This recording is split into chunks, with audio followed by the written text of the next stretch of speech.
Hello, everyone. This is Anika with the Managed Service team here at Planet, and I'm here to update you on the play of the week.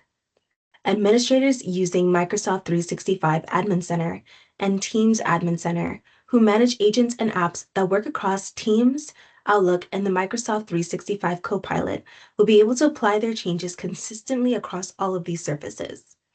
Before this update, changes made through the integrated apps section in the Microsoft 365 Admin Center would only affect these apps on Outlook and the Microsoft 365 Copilot. Similarly, changes made in Teams Admin Center would exclusively affect Teams. With this change, apps and agent availability will be unified across Teams, Outlook, and Microsoft 365 Copilot.